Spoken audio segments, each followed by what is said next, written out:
You know, when the subject of grits comes up, What is a grit anyways? It's made out of corn. once in a while, depending on who you're talking to around the country, they hear the word grits and they go, ew, yuck. So that's my opportunity to say this. Let me ask you something. Do you like corn? And they go, ooh, yeah, I love corn. I said, well, that settles that then. You love grits. Because grits is 100% corn. Ground corn. You ever heard of a grits mill?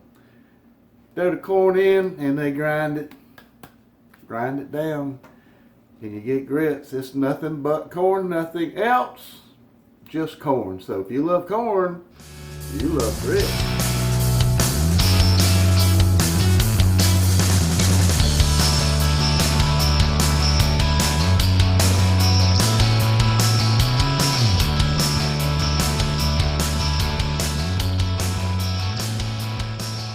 Hey YouTube, Phil and Florence. Well, it's after Christmas. Christmas has come and Christmas has gone. It's the week after. And you know, we've had all the barbecue and ribs and beef, all that stuff about 3 different ways, ham. We decided to do something a little different today for dinner.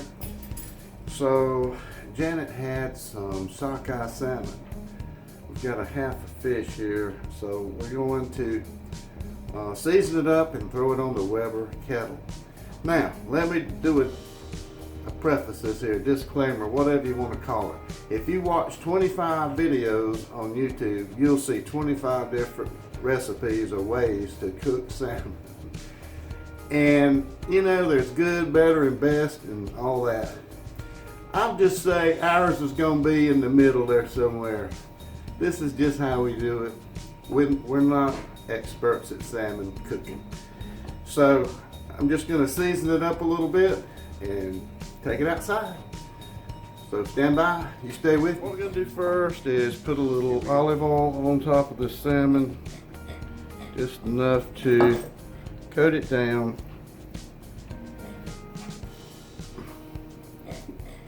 I'm going to come back to this side, so let me flip it over. Just a little bit of olive oil.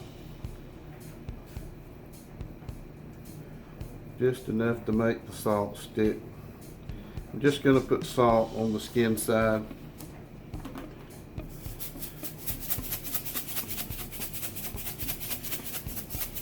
We usually do ours in a basket instead of directly on the grill. And so I don't have to fight with it and tear it up. That's just how we do it, and it works out just fine. We don't eat the skin. I know some people crisp the skin up, but we just don't do that. So put down some salt, and I got some fresh pepper here I'm gonna grind.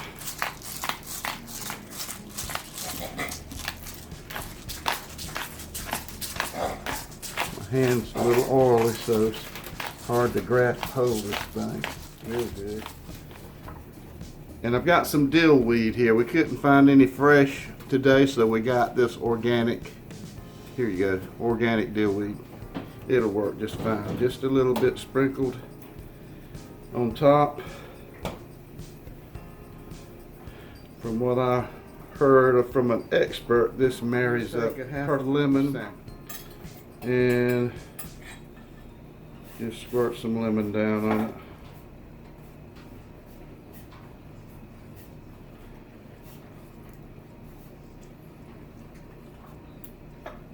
Alright, and that's it. Now let me get my basket. Okay, to help prevent sticking to this basket, we're going to take a little Pam and spray a little Pam, guys.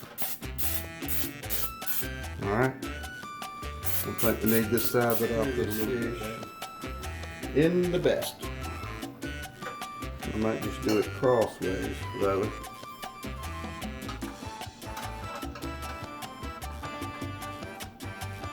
Go down one more. The lower you get, this in tab, the tighter, the lower it'll go and the tighter it is over whatever you're holding. I'm not going to do it real tight, just so it won't stick. Alright, and there we go, there we have it. That way you can pick it up and flip it over. That's what you want to do. Plus it won't be sticking to the grill itself. We're getting ready to go outside and put this on the Weber kettle. Guys, here's my setup. I just got my little table here with my tripod, and probably gonna have to move under that umbrella before I get done. It's dark out here now, and they're expecting rain to start for the next 4 or 5 days at any time. So right now I'm good. Waiting on my fire, my charcoal to get red hot. I'm not using the slow sear because I need that charcoal to be down in the pit of this kettle so I can have enough clearance. So I'm going to put my charcoal down in the bottom, and I'm going to be using a basket, as I said inside earlier, and it's going to go right here. And with the basket you have some advantages. You don't have to worry about tearing the fish up with tongs and spatulas and trying to flip it. It's inside this basket. You know what, this is generally vegetable baskets, but I guess it's for fish too. But anyway, I'm using the basket, and that way I can just grab the handle, and it lays flat enough. It's not going to hurt anything because the lid is sitting up on top of this. That's not going to hurt one thing. Okay, I'll be coming back in just a minute, placing it on the hot coals. All right, here we go. Spread those coals out. That's gonna be a hot fire there. Woo! Hot, hot, hot. Might let it settle down a few minutes before I attempt to. I'll be back in about 5 minutes. We got a 450 oven here, and I'm not having to be worried about it sticking on the griddle because I got it in this, and I've sprayed this with Pam. So I'm gonna put it meat side down first and just let that meat get a little sear on it. Let it sit like that for just a few minutes. And then I'll come back and we'll turn it over and let it finish on. 2.5 minutes. Alright. I'm going to let it sit on that side for, I don't know, 5 minutes or so. Alright. I'll check back with you in about 5 minutes. I'm going to take it up and take it inside and see what she looks like. Just got to shut the air off and save all that charcoal for the next. You know how salmon is. It's a fast. You don't walk away from that cook. You better stay with it, or something will burn. All right, I'm gonna show you how easy this is. Famous last words.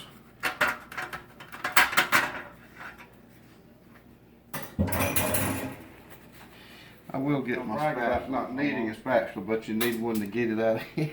All right. Just slide it up under there. I'm trying to do this the right way. Normally I'd cut it right there inside that pan and we'd help ourselves right out of there, but we're on video. Okay.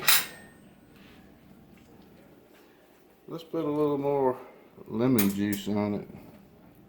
You know something I forgot? I forgot the Mr. Yoshida's on here, or some soy sauce, but we forgot to do it in the mad rush of things. It'll still be good. Alright, let's come down here and try a little flake of fish. The very first thing I taste is the lemon zest, the lemon flavor, and the charcoal grill flavor, which is, normally we do this on the gasser, but that is so much better off of that. Put the Mr. Yoshida's on, but there's nothing wrong with putting on some after the cook. I warmed it up Grilled salmon and grits and slaw, and we call them hush puppies. Looks pretty good.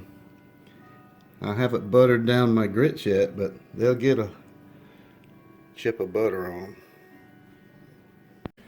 So that's it. That's a fast one. Some salmon for Thursday night for our dinner. I hope you enjoyed it, and like I say, I know this isn't the best way to do it, but this is the way we do it. Like Scoggett says, if you ever watch him, he says, grilling salmon my way. Until next time, this is Phil and Florence.